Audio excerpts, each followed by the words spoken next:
Hello and welcome. Thank you for taking the time. Today, there's no conspiracy theory. I'm just going to ask for your patience and watch this video closely, and if you can, watch it till the end. So, recently, you must have heard news that the world leaders, prominent leaders from Europe, Canada, US, gathered in Ukraine to reiterate their support for Ukraine. Every one of them, including the Canadian Prime Minister, said that we need to support Ukraine for its democracy and struggle for independence and against war.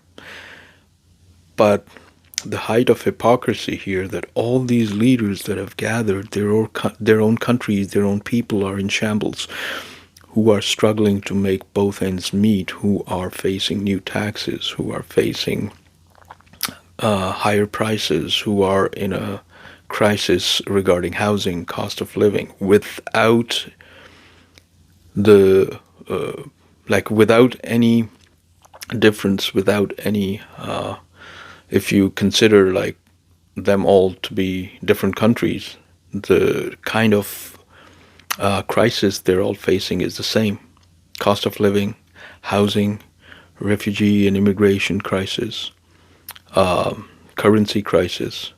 But yet somehow they always can reach deep down into their pockets and then come out with money to put into the war bucket.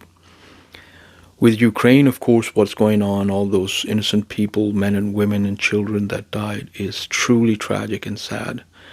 But why is it that none of this can be resolved with a dialogue? And the main person who shot down the dialogues when Ukraine was ready to talk, Boris Johnson, was there as well, with his hypocrisy and his words of wisdom. But he thinks people don't know, but they are all aware of what has been done. So of course, no corruption and no profit can be made without war. So all of this is just to fill up the pockets of the people involved and to just the military industrial complex increase their profits, because war is always good for business. Even in the rest of the world, what's happening, even in my country, in Pakistan, a little update: when the election happened, one party clearly won majority vote, where people voted in droves and huge numbers for that party, and all their candidates won by huge margins, by landslide victories. But overnight, all those results were changed by the military regime and the dictatorship. And the people who were winning by 50,000, 70,000, 100,000 votes lead lost by equal amount of votes. Like their votes were simply stolen and put into the ballot boxes of their opponents, which had the backing of the current military dictatorship.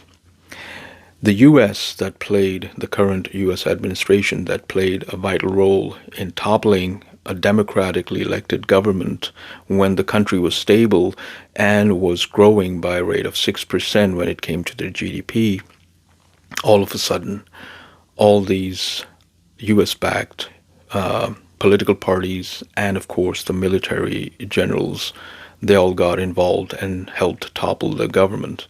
Now what has happened is that the people who have lost the election are now in government, and the people who won are now being put into jail, are facing different types of allegations, and are being dragged into court by the government, or at times they haven't been even indicted about anything and have just been pushed into jail.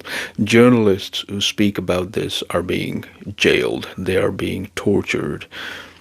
So this is what was happening. So for my brothers and sisters in the US, if this is happening in Pakistan, which is a third world, be sure about this, that this is soon to happen in your country as well, because your elections are just around the corner. Nonetheless, there's only a formality that the members of Congress, the international media, the senators of the US, and especially the State Department, they're just being formal, or we're keeping a close eye, or we're not happy with the situation, and we are going to look into this further without any what you say, open support, or without any taking any sort of action that would actually help stabilize the government and help the government, which is currently the regime in Pakistan, to accept the reality and accept the will of the people of Pakistan through their vote. But nonetheless, this is what is happening, and this is what I wanted to bring to your attention. Till next time, take care. Bye for now.